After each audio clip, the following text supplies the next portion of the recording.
पनवेलमध्ये घरगुती गॅससाठी लोकांच्या सकाळपासून रांगा. 5 ते 6 तास उभे राहूनही सिलेंडर मिळेना. अमेरिका, इराण यांच्यात सुरू असलेल्या तणावाचा परिणाम आता घरगुती गॅस सिलेंडरच्या पुरवठ्यावरही होताना दिसते. पनवेलमध्ये मागील 2 ते 3 दिवसांपासून घरगुती गॅस सिलेंडरचा तुटवडा जाणवत असून नागरिकांना मोठ्या अडचणींचा सामना करावा लागते. पनवेलमधील गॅस एजन्सीसमोर नागरिक सकाळपासूनच लांब रांगा लावत आहेत.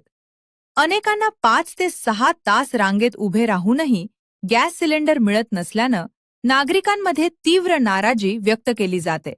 काही ठिकाणी सिलेंडरचा साठा संपल्याचं सांगितले जात असून त्यामुळे अनेकांना रिकाम्या हातानं घरी परतावे लागते.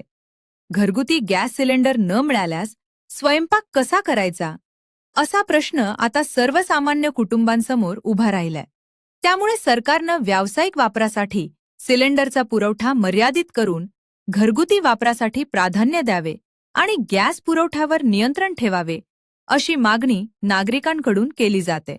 सकाळपासून आम्ही रांगेत उभे आहोत, पण अजूनही सिलेंडर मिळालेला नाही. घरात गॅस संपलाय, त्यामुळे स्वयंपाक करणे कठीण झालंय.